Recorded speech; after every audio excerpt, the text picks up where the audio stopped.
साहित्य academy channel पर आप सभी का स्वागत है। इस चैनल के माध्यम से हम संपूर्ण हिंदी साहित्य प्लस व्याकरण से संबंधित उन महत्वपूर्ण प्रश्नों को करेंगे जो कि परीक्षा की दृष्टि से अति महत्वपूर्ण है, यानी कि इम्पोर्टेंट प्रश्न को ही हम जो है इस चैनल के माध्यम से धीरे धीरे आगे बढ़ाएंगे। सबसे पहले टॉपिक वाइज प्रश्नों को हम करते हुए चलेंगे। शुरुआत कर लेते हैं हिंदी साहित्य के इतिहास लेखन परंपरा से संबंधित महत्वपूर्ण प्रश्नों से। तो जिस भी परीक्षा में हिंदी साहित्य प्रश्न पूछे जाते हैं, चाहे यूपीएससी की परीक्षा हो या फिर किसी भी जो स्टेट में होने वाली टीजीटी पीजीटी परीक्षा हो या फिर एनटीए नेट की परीक्षा हो, सभी परीक्षाओं के लिए ये क्लास जो है काफ़ी इम्पोर्टेंट रहेगी, महत्वपूर्ण रहेगी। कहीं ना कहीं इन्हीं प्रश्नों में से जो है परीक्षा में प्रश्न भी आपको देखने को मिलेंगे। अभी हाल ही में जो होने वाली है बीपीएससी की जो अभी री एग्ज़ाम होगा, उसके लिए भी ये क्लास जो है काफ़ी हेल्पफुल रहेगी। तो मैंने आपको बताया कि जिस भी परीक्षा में हिंदी साहित्य से संबंधित प्रश्न पूछे जाएंगे सभी के लिए इम्पोर्टेंट रहेगी। तो शुरुआत करते हैं प्रश्न नंबर 1 से। प्रश्न नंबर 1 हम देख लेते हैं, हिंदी साहित्य के इतिहास लेखन परंपरा का सूत्रपात किसने किया। तो हिंदी साहित्य इतिहास लेखन परंपरा का सूत्रपात आप सभी को पता है, गारसा दातासी द्वारा किया गया, जो कि एक फ्रेंच विद्वान थे। उसके बाद देख लेते हैं अगला प्रश्न हम, हिंदी साहित्य के सर्वप्रथम इतिहास ग्रंथ का रचनाकार क्या है। तो सर्वप्रथम हिंदी साहित्य इतिहास ग्रंथ का रचनाकाल पूछा हुआ है। तो गारसा दातासी द्वारा रचित हिंदी साहित्य का द इस्तवार लिटरेचर एंड ये हिंदुस्तान जो उन्होंने ग्रंथ लिखा, जो उसका प्रकाशन वर्ष पूछा हुआ है। तो सबसे पहले जो गारसा दातासी द्वारा लिखा गया हिंदी साहित्य का इतिहास ग्रंथ का प्रकाशन वर्ष 1839 ईस्वी में हुआ। उसके बाद देख लेते हैं प्रश्न नंबर 3, इतिहास ग्रंथ का नाम बताइए जिसमें लगभग 5000 कवियों का विवरण संकलित है। किस इतिहास ग्रंथ में जो है लगभग 5000 कवियों का विवरण दिया हुआ है, ये आपको बताना है। तो सही आंसर हो जाएगा मिसर बंधु विनोद। मिसर बंधु विनोद यानी मिसर बंधु जो है 3 भाई रहे थे, इन तीनों भाई द्वारा लिखा गया हिंदी साहित्य का इतिहास ग्रंथ का नाम है मिसर बंधु विनोद। उन 3 भाइयों में शामिल है श्याम बिहारी मिश्र, श्याम बिहारी, और एक है सुखदेव बिहारी सुखदेव। ध्यान रखना अपना क्योंकि परीक्षा में पूछा जाता है निम्नलिखित में से कौन मिश्र बंधुओं में शामिल नहीं है। इस प्रकार से प्रश्न कई बार पूछा जा चुका है। और एक है गणेश बिहारी मिश्र, गणेश बिहारी मिश्र। इस प्रकार से तीनों के पीछे मिश्र लगा हुआ है और बिहारी मिश्र लगा हुआ है। तो इस मिसर बंधु विनोद के रचनाकार मिसर बंधुओं ने जो है 5000 कवियों का विवरण संकलित किया है इस ग्रंथ में। देख लेते हैं प्रश्न संख्या हमारी 4, इनमें से कौन सा नाम आदिकाल के लिए नहीं दिया गया। तो आदिकाल के लिए इनमें से कौन सा काल नहीं दिया गया। आदिकाल को आदिकाल नाम देने वाले कौन विद्वान रहे, हजारी प्रसाद द्विवेदी। चारण काल किन्होंने दिया, जॉर्ज गिरिएशन ने। सिद्ध सामंत काल किन्होंने दिया, राहुल सांसकर्तायन ने। लेकिन संधि काल जो है आदिकाल का, इसमें आंसर हो जाएगा संधि काल। वैसे तो जो राम कुमार वर्मा जी ने जो है आदिकाल को चारण काल और संधि काल 2 भागों में बांटा है, लेकिन पूरे के पूरे आदिकाल को जो है संधि काल नाम नहीं दिया गया। उन्होंने जो है संधि काल के साथ जो है चारण काल को भी लगाया है। कुछ पहले का भाग उन्होंने संधि काल बताया आदिकाल का, और बाद वाला भाग जो है चारण काल बताया। इस प्रकार से ऑप्शन के अनुसार आपको जो है प्रश्नों को देखना है। बढ़ते हैं आगे। अगला प्रश्न हमारा प्रश्न संख्या 5, राहुल सांसकर्तायन हिंदी का पहला कवि किसे मानते हैं। राहुल सांसकर्तायन जी जो है हिंदी का पहला कवि किसे मानते हैं, सरहप्पाद को। अलग अलग विद्वानों ने हिंदी का प्रथम कवि अलग अलग में माने हैं, तो वे मैं आपको बिल्कुल क्वेश्चन आंसर के माध्यम से बताते हुए चलेगी। किसने, जैसे कि शालिभद्र सूरी ने को किसने माना, गणपति चंद्रगुप्त ने। इस प्रकार से जो है अलग अलग विद्वानों द्वारा हिंदी का अलग अलग कवि माना गया है। और अगला प्रश्न हम देख लेते हैं, सरहप्पाद का समय राहुल सांसकर्तायन जी के अनुसार बताइए। तो सरहप्पाद का समय राहुल सांसकर्तायन जी ने क्या बताया है, वो बताया है 7वीं शताब्दी। वैसे 8वीं शताब्दी माना जाता है सरहप्पा का समय, लेकिन राहुल सांसकर्तायन ने सरहप्पा का समय जो है 7वीं शताब्दी बताया है। 8वीं और 9वीं शताब्दी के मध्य रहा है सरहप्पा का समय, जो कि पहले सिद्ध कवि भी रहे हैं सरहप्पा जी। उसके बाद देख लेते हैं आगे। अगला प्रश्न हमारा, हिंदी साहित्य इतिहास की कितनी पद्धतियाँ हैं। तो हिंदी साहित्य इतिहास की कितनी पद्धतियाँ हैं ये आपको बताना है। तो 4 पद्धतियाँ रही है हिंदी साहित्य इतिहास की। कौन कौन सी? एक रही है वर्णानुक्रम, जिन्होंने जो है कारसा दातासी और शिव सिंह सेंगर ने वर्णानुक्रम पद्धति को अपनाया अपने इतिहास ग्रंथ में। उसके बाद जो है काल कर्मानुसार पद्धति आई। फिर उसके बाद एक पद्धति और आई निकलकर, जिन्हें हम वैज्ञानिक पद्धति कहते हैं। वैज्ञानिक पद्धति, जो वैज्ञानिक पद्धति जो है उसमें क्या, वर्णानुक्रम पद्धति में तो वर्णों के क्रम के अनुसार कवियों को रखा हिंदी साहित्य के इतिहास ग्रंथ में। काल कर्मानुसार में कवियों का जो काल के आधार पर रखा गया, जैसे कि आदिकाल के कवि, भक्ति काल के, रीति काल के। और वर्णानुक्रम में जो है कवियों के नाम के, वर्णों के नाम के आधार पर, जैसे कबीरदास के कवियों को एक जगह रख दिया, फिर जो है ख नाम से कवियों को एक जगह, ग नाम के कवियों को एक जगह। इस प्रकार वर्णों के कर्मों के अनुसार जो है कवियों को हिंदी साहित्य इतिहास ग्रंथ में रखा गया। और वैज्ञानिक पद्धति के अंतर्गत जो है पूर्णतः तटस्थ रहकर तथ्यों का संकलन किया गया और क्रमबद्ध व्यवस्थित तरीके से उसे जो है प्रस्तुत किया गया था। उसके बाद एक आई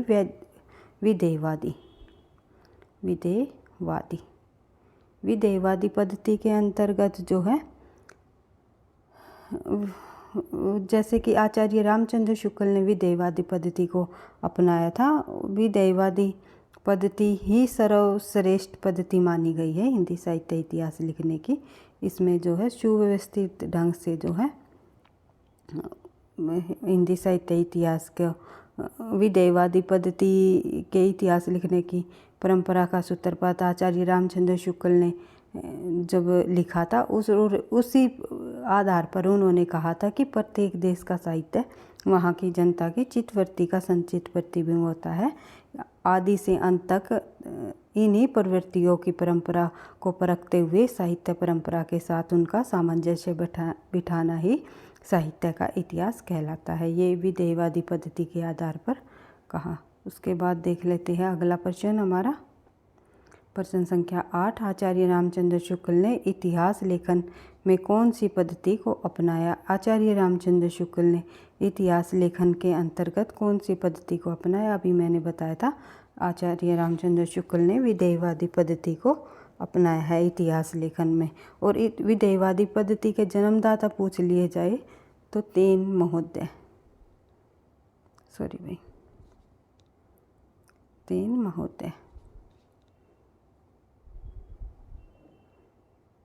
इस प्रकार से आपको ध्यान रखना है। कई बार पूछ लेते हैं विधेयवादी पद्धति के जन्मदाता कौन रहे हैं और किस लेखक ने या आलोचक ने विधेयवादी पद्धति को अपने इतिहास ग्रंथ में अपनाया है। तो आचार्य रामचंद्र शुक्ल ने विधेयवादी पद्धति के जन्मदाता पूछ लिए जाए तो तीन महोदय। उसके बाद खालिक वारी के रचनाकार कौन है। भाई आदिकाल का प्रश्न आ गया हमारा, तो आप सभी को पता है अमीर खुसरो जी ने खालिक वारी रचना की है। उसके बाद देख लेते हैं प्रश्न नंबर 10। हिंदी साहित्य के आरंभिक काल को आदिकाल नाम किसने दिया। हिंदी साहित्य के आरंभिक काल को जो आदिकाल नाम देने वाले विद्वान रहे हैं हजारी प्रसाद द्विवेदी। हिंदी साहित्य के इतिहास लेखन का प्रथम प्रयास किस भाषा में किया गया। मैंने आपको बताया था गारसा दातासी द्वारा फ्रेंच भाषा में हिंदी साहित्य लिखने का प्रथम प्रयास किया गया। उनके ग्रंथ का नाम है द इस्तवार लिटरेचर एंड हिंदुस्तान। उसके बाद देख लेते हैं आगे प्रश्नों में आ जाएगा गारसा दातासी के ग्रंथ का नाम, तब आपको जो है अच्छे से समझ आ जाएगा। बढ़ते हैं आगे। आचार्य रामचंद्र शुक्ल ने अपना इतिहास ग्रंथ किस पद्धति पर लिखा। उन्होंने जो है अपना इतिहास ग्रंथ विधेयवादी पद्धति पर लिखा है। उसके बाद देख लेते हैं प्रश्न संख्या हमारी 13। तजकरिया ई सुवारी हिंदी। तजकरिया ई सुवारी हिंदी ग्रंथ के रचनाकार कौन है। तो इस ग्रंथ के रचनाकार हैं मौलवी करीमुद्दीन। कलीमुद्दीन नहीं भाई, ये करीमुद्दीन है, करी रह आ जाएगा ये लय की जगह, ये थोड़ा टाइपिंग मिस्टेक हो गया। बढ़ते हैं आगे। अगला प्रश्न हमारा प्रश्न संख्या 14। आचार्य रामचंद्र शुक्ल का हिंदी साहित्य का इतिहास ग्रंथ कब प्रकाशित हुआ? आप सभी को पता है 1929 ईस्वी में आचार्य रामचंद्र शुक्ल का हिंदी साहित्य का इतिहास प्रकाशित हुआ। उसके बाद देख लेते हैं प्रश्न संख्या 15। जनता की चित्तवृत्ति का संचित प्रतिबिंब साहित्य है। तो प्रत्येक देश का साहित्य वहाँ की जनता की चित्तवृत्ति का संचित प्रतिबिंब होता है। किसने कहा है? ये कहा है आचार्य रामचंद्र शुक्ल ने, क्योंकि रामचंद्र शुक्ल के जो कथन है परीक्षाओं में पूछे जाते हैं और ये कथन तो वेरी वेरी इंपॉर्टेंट है भाई, कई बार परीक्षाओं में पूछा भी गया है। उसके बाद देख लेते हैं अगला प्रश्न हम प्रश्न संख्या 16। हिंदी साहित्य का आलोचनात्मक इतिहास के लेखक कौन है? तो हिंदी साहित्य के आलोचनात्मक इतिहास के लेखक रहे हैं डॉक्टर राम कुमार वर्मा। एक प्रकार से ये उनका जो है अधूरा इतिहास ग्रंथ माना जाता है। माना गया है कि इसमें जो है इन्होंने आदिकाल से लेकर के केवल रीतिकाल तक ही इतिहास लेखन का जो वर्णन किया है अपने इतिहास ग्रंथ में। देख लेते हैं अगला प्रश्न हमारा। आचार्य रामचंद्र शुक्ल ने आदिकाल या वीरगाथा काल की अवधि क्या मानी? आचार्य रामचंद्र शुक्ल ने वीरगाथा काल की अवधि क्या मानी है? तो आप सभी को पता है 1050 से विक्रमी संवत से लेकर 1375 विक्रमी संवत आदि काल की समय सीमा मानते हैं आचार्य रामचंद्र शुक्ल। उसके बाद देख लेते हैं प्रश्न संख्या हमारी 18। मिस्र बंधु विनोद के प्रथम 3 भाग कब प्रकाशित हुए?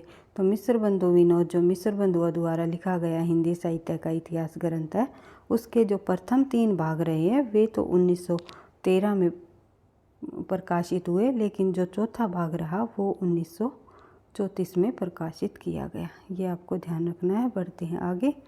अगला प्रश्न हमारा स्केच ऑफ हिंदी लिटरेचर के लेखक कौन है? स्केच ऑफ हिंदी लिटरेचर के लेखक आप सभी को पता है पादरी एडिसन ग्रीव्स माने जाते हैं। बढ़ते हैं आगे। अगला प्रश्न हमारा हिंदी साहित्य का इतिहास संक्षिप्त इतिहास के लेखक कौन माने जाते हैं? हिंदी साहित्य का संक्षिप्त इतिहास के लेखक कौन माने गए हैं, ये आपको बताना है। सही आंसर हो जाएगा हमारा विश्वनाथ त्रिपाठी जी। उसके बाद देख लेते हैं अगला प्रश्न हमारा गारसा दातासी के ग्रंथ का नाम बताइए। गारसा दातासी का ग्रंथ जो है इस्तवार द ला लिटरेचर एंदोई ए हिंदुस्तानी, इस ग्रंथ को उन्होंने जो है 2 भागों में प्रकाशित कराया। प्रथम भाग जो है 1839 में, फिर दूसरा भाग इसका 1847 में किया गया। उसके बाद बात करें आगे। अगला प्रश्न हमारा देख लेते हैं प्रश्न संख्या 22। इस्तवार द लिटरेचर एंदोई ए हिंदुस्तानी ग्रंथ किस भाषा में लिखा गया? ये जो ग्रंथ है ये किस भाषा में लिखा गया? फ्रेंच भाषा में। इसलिए हिंदी साहित्य इतिहास लिखने की परंपरा का सूत्रपात तो इस ग्रंथ के द्वारा किया गया, लेकिन काल कर्मानुसार की बात करें तो काल कर्मानुसार हिंदी साहित्य का इतिहास ग्रंथ जो है जो ग्रियर्सन जी ने किया था, जिसके ग्रंथ का नाम है the modern vernacular literature of Hindustan.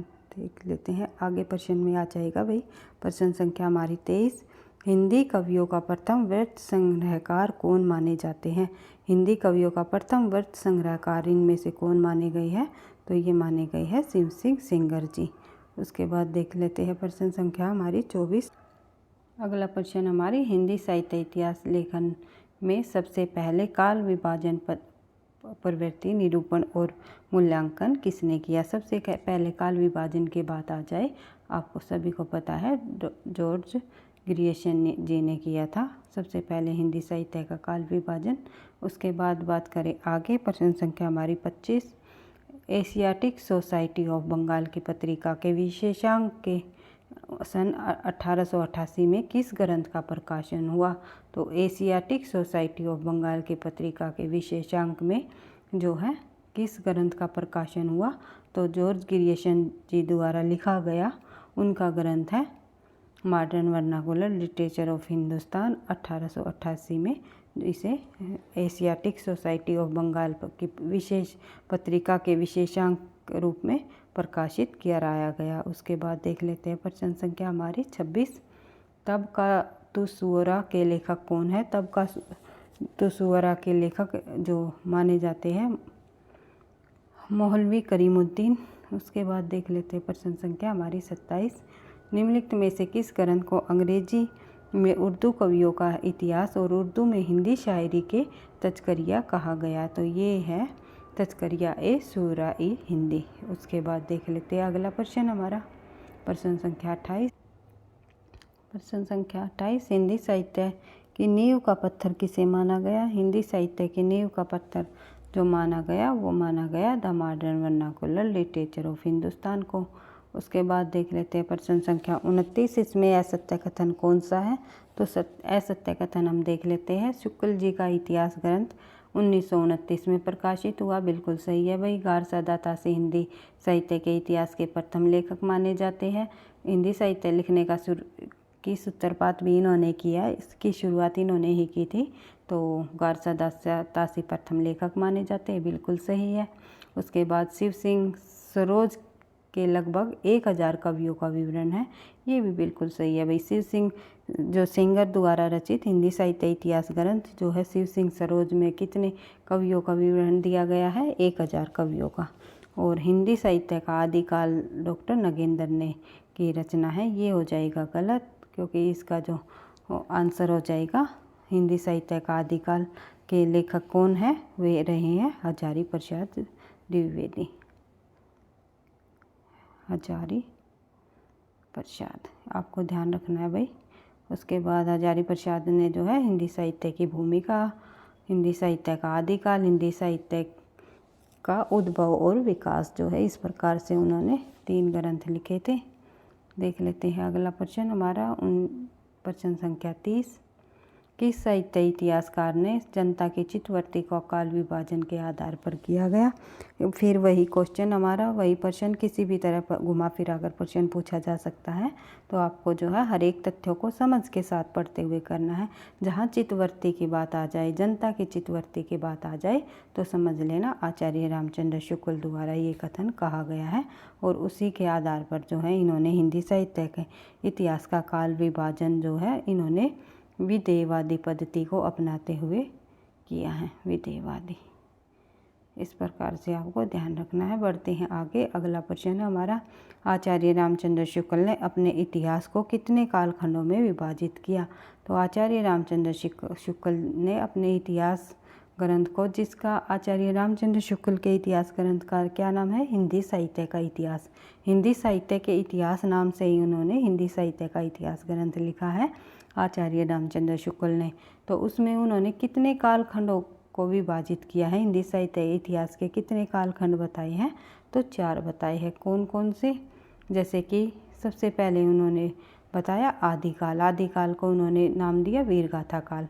कब से कब तक? 1050 से लेकर के 1375 ईस्वी विक्रमी संवत में बताया भाई। ये आपको ध्यान रखना है, क्योंकि ईस्वी और विक्रमी संवत में जो है ऑप्शन में आ जाएगा कि उसके बाद जो है उन्होंने पूर्व मध्यकाल यानी कि भक्ति काल की समय सीमा इन्होंने 1375 से लेकर के 1700 विक्रमी संवत तक मानी है।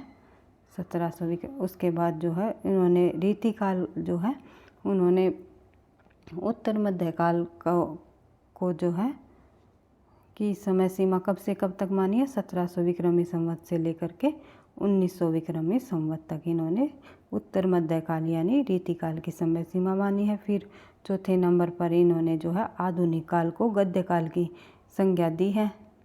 तो इन्होंने आधुनिक काल की समय सीमा जो है 1900 विक्रमी संवत से लेकर जो अब तक का जो समय चल रहा है तो उन्होंने कहा है ये आधुनिक काल ही रहेगा। तो हिंदी साहित्य इतिहास को इन्होंने 4 कालखंडों में विभाजित किया है। सबसे पहले आदिकाल यानी कि वीरगाथा काल, फिर पूर्व मध्यकाल यानी भक्ति काल, फिर उत्तर मध्यकाल यानी रीतिकाल, फिर उन्होंने आधुनिक काल यानी गद्य काल की समय सीमा में विभाजित किया है। बढ़ते हैं आगे। अगला प्रश्न हमारा प्रश्न संख्या 32। इनमें से अशुद्ध जोड़ा छाटिए। तो हमें अशुद्ध जोड़ा छाटना है, जो जोड़ा शुद्ध नहीं है, यानी एक दूसरे से मेल नहीं है, सुमेलित नहीं है। तो इस प्रकार से हमें बताना है कि कौन सा जोड़ा सुमेलित नहीं है, कौन सा ग्रंथ किस रचनाकार का ग्रंथ नहीं है, ये बताना है। तो राजस्थानी भाषा और साहित्य के रचनाकार रहे हैं मोतीलाल मेहनारिया, बिल्कुल सही है। आदि हिंदी साहित्य का वैज्ञानिक इतिहास के लेखक गणपति चंद्र गुप्त, ये भी बिल्कुल सही है। हिंदी साहित्य का अतीत, ये हमारा आंसर हो जाएगा भाई, ये हो जाएगा गलत। शिव सिंह सरोज का तो आपको पता ही है, शिव सिंह सेंगर द्वारा रचित ग्रंथ है। तो हिंदी साहित्य का अतीत जो है विश्वनाथ का है, विश्वनाथ, ना कि गणपति चंद्र गुप्त। उसके बाद देख लेते हैं हमारा प्रश्न संख्या 33। मिस्र बंधुओं में कौन सा नाम सम्मिलित नहीं है? मैंने आपको बताया था 3 भाई थे मिस्र बंधु, श्याम बिहारी मिश्र, सुखदेव बिहारी मिश्र और गणेश बिहारी मिश्र। कृष्ण बिहारी मिश्र कोई भी नहीं था, इनमें शामिल नहीं था। तो आंसर हो जाएगा हमारा डी। बढ़ते हैं आगे, अगला प्रश्न हमारा प्रश्न संख्या 34।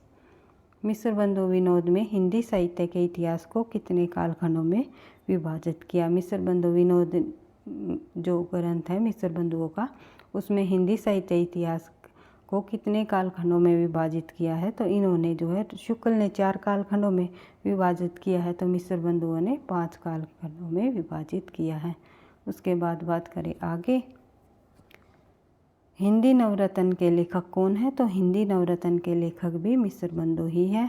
उसके बाद देख लेते हैं, नागरी पंचायनी सभा द्वारा प्रकाशित हिंदी साहित्य के वृहद इतिहास में कुल कितने खंड हैं? यानी कि एक नागरी पंचायनी सभा द्वारा प्रकाशित जो हिंदी साहित्य का इतिहास, हिंदी साहित्य का एक वृहद इतिहास नाम से हिंदी साहित्य का इतिहास को प्रकाशित कराया गया नागरी पंचायनी सभा द्वारा, जो उसमें लगभग 100 कवियों, 100 साहित्यकारों ने भाग लिया था भाई इस इतिहास ग्रंथ को लिखने के लिए, इसलिए इसका नाम हिंदी साहित्य का वृहद इतिहास मतलब बड़ा इतिहास माना गया है। उसको कुल कितने खंडों में जो है बांटा गया? तो सही आंसर हो जाएगा 18 खंडों में बांटा गया।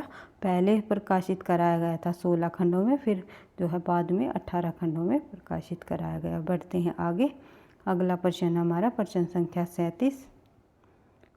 The modern vernacular literature of Hindustan को हिंदी का प्रथम साहित्य इतिहास ग्रंथ किसने माना? तो the modern vernacular literature of Hindustan को हिंदी का प्रथम साहित्य इतिहास ग्रंथ मानने वाले लेखक कौन रहे हैं, को विद्वान कौन रहे हैं?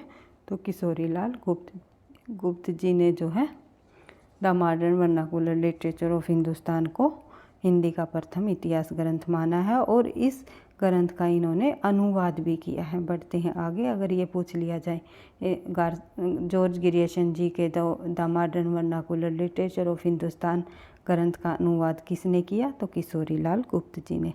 उसके बाद देख लेते हैं प्रश्न संख्या 38। थोड़ी लंबी क्लास हो गई भाई, पर मैं चाहती हूँ जल्दी जल्दी आप लोगों को एक एक टॉपिक को बिल्कुल अच्छे से समझ पाओ और अधिक से अधिक प्रश्नों का अभ्यास करते हुए चलना है। तो थोड़ा सा तो आपको भी समय देना पड़ेगा। अगर आपको लगता है आप लोगों ने ये प्रश्न पढ़ रखे हैं, रिवीजन के तौर पर आप करना चाहते हो, तो XX पर जो है वीडियो को करके आप जो है देख सकते हो। जल्दी जल्दी आपके सभी प्रश्न आपके रिवाइज हो जाएंगे। और प्रश्न जो वीडियो आपको अच्छी लगती है, लगता है कहीं ना कहीं आपके लिए परीक्षा में मददगार होगी, तो प्लीज़ लाइक कर देना और एक कमेंट भी कर देना कि आपको वीडियो कैसी लगी, क्योंकि आपके लाइक और कमेंट से ही जो है आगे हम नेक्स्ट क्लास बनाने की हिम्मत मुझे मिलेगी और मैं अच्छे क्वेश्चन जो परीक्षा की दृष्टि से इम्पोर्टेंट है वो लेकर के आपके सामने आऊँगी। तो देख लेते हैं प्रश्न संख्या 38। आचार्य शुक्ल का साहित्य इतिहास ग्रंथ हिंदी शब्द सागर की भूमिका के रूप में किस नाम से प्रकाशित हुआ?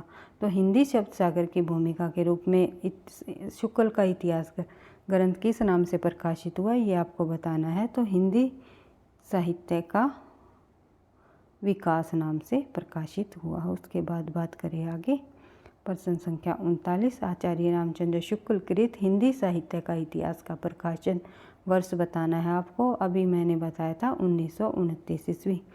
प्रश्न संख्या हमारी 40, हिंदी साहित्य का सर्वाधिक व्यवस्थित और लोकप्रिय इतिहास ग्रंथ कौन सा माना जाता है?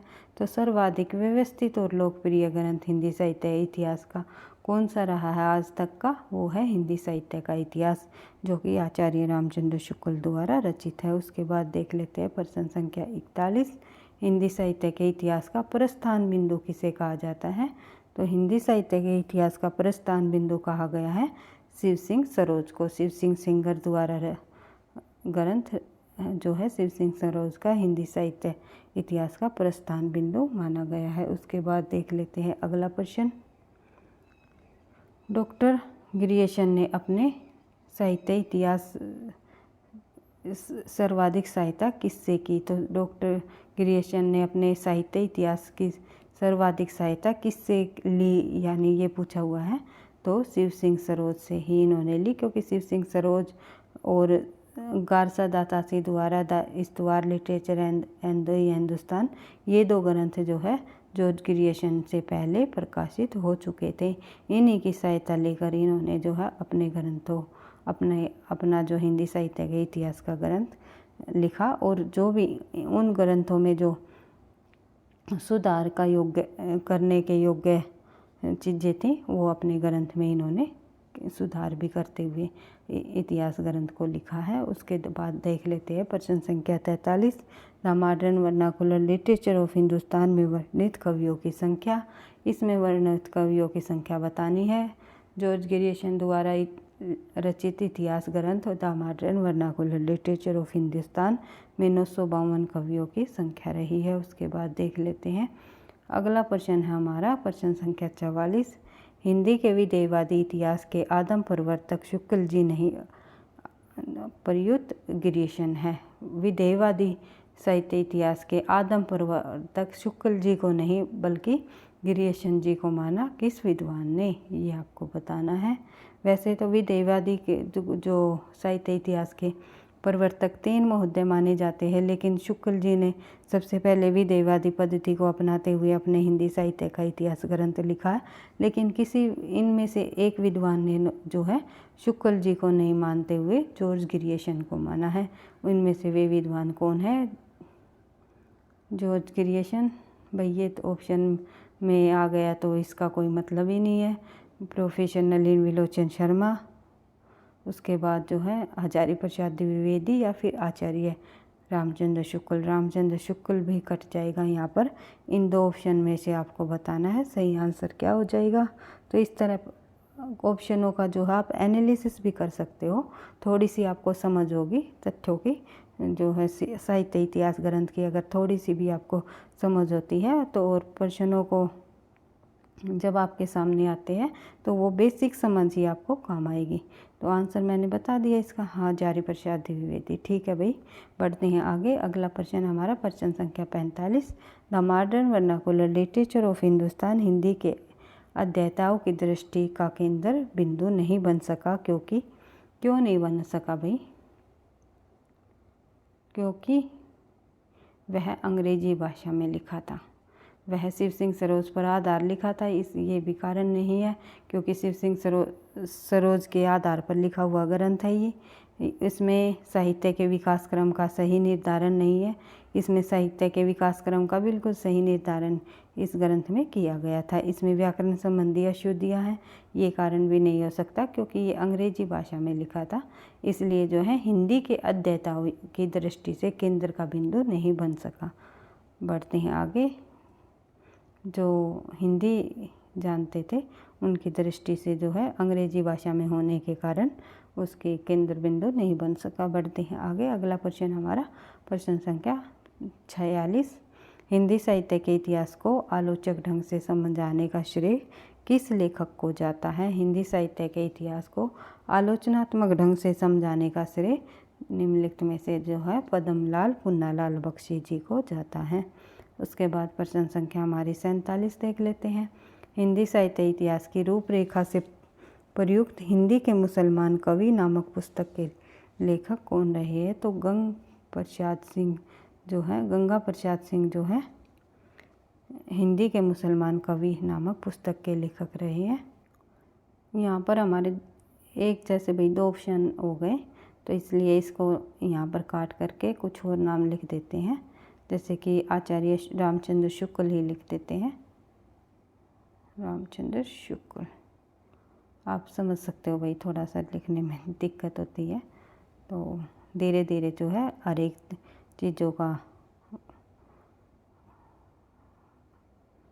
हो जाएगा कि जैसे जैसे हमारी क्लासेस बढ़ेगी तो मटेरियल भी आपको अच्छे से अच्छा मैं प्रोवाइड करने की कोशिश करूँगी, और वीडियो की क्वालिटी ऑडियो और रिकॉर्डिंग जो है बिल्कुल जो है शुद्ध रूप से और अच्छे से करने की पूरी कोशिश करूँगी। और आपका साथ रहा तो जल्द से जल्द ही हम जो है लाइव क्लास और स्मार्ट बोर्ड पर जो है लेने की भी हम पूरी कोशिश करेंगे। देख लेते हैं प्रश्न संख्या हमारी 48। निम्न इतिहास ग्रंथों को उनके प्रकाशन वर्ष के आरोही क्रम में व्यवस्थित कीजिए। आरोही क्रम में यानी कि सबसे पहले कौन सा इतिहास लिखा गया, फिर उसके बाद कौन सा लिखा गया, फिर उसके बाद कौन सा लिखा गया है, इस प्रकार से हमें बताना है। तो इसका सही आंसर यहाँ पर हमारा हो जाएगा,